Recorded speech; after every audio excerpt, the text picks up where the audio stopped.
Hey everyone, welcome back to another THW NHL News and Rumors Rundown. My name is Jim Parsons. I'm here with thehockeyradio.com. It is Valentine's Day. Happy Valentine's Day, everybody.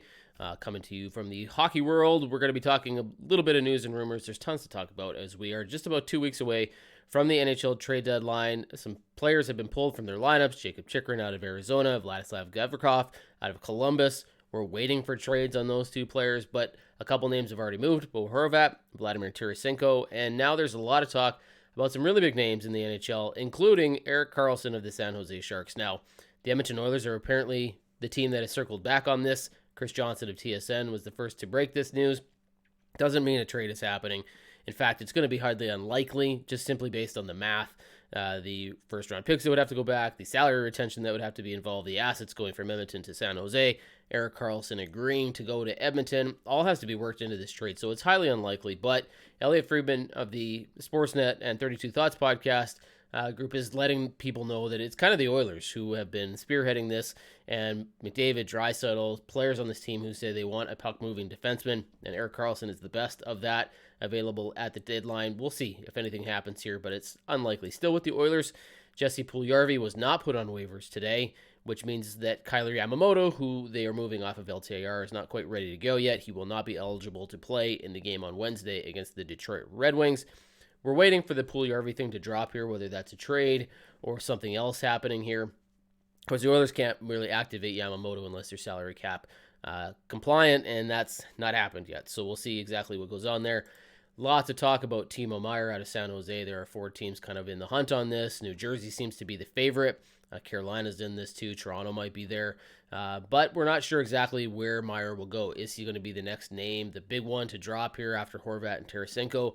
Lots of teams looking at this. Long-term extensions potentially involved here, but the San Jose Sharks, from what we understand, have still not granted any teams the ability to talk to Meier about a contract extension. When that happens, expect that there's probably going to be some action here. Vitaly Kravtsov from the New York Rangers has, I guess, officially asked for a trade. Larry Brooks of New York Post is reporting this. Doesn't mean that the Rangers have to move Kravtsov. Just means that they are probably likely to do so as they're pushing for a playoff berth and a run with Tarasenko now on the roster. Kravtsov's not in the future, and that's why he wants to be moved. It is likely that the Rangers will trade him. Kevin Weeks is suggesting that it's probably a third-round pick that the Rangers will get. They'll look for a second. They probably won't get it. So a third-round pick is probably what we can expect to see in exchange for Kravtsov. Lots of news coming out of Montreal. Josh Anderson apparently had a meeting with general manager Kent Hughes where he was told in no uncertain terms, no, I'm not shopping you. We would like to keep you, but we are not guaranteeing that you will not be traded if a deal comes across our table that we really like. Anderson understands that this business could potentially result in his being moved to another team.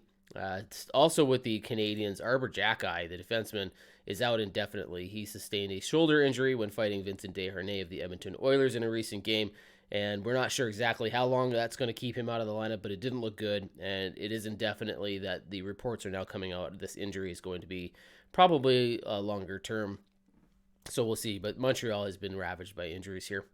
All right, folks, we're going to keep you up to speed on all the other news and rumors coming out of the hockey world on thehockeyradio.com. You can check it out. Lots of reports there. Tons of talk about certain teams as we get right down to the nitty-gritty of the NHL trade deadline. Still waiting for a lot of action, but it does sound like things are heating up here. After the NBA trade deadline, the NHL's got a long way to go. So we'll keep you posted on that one.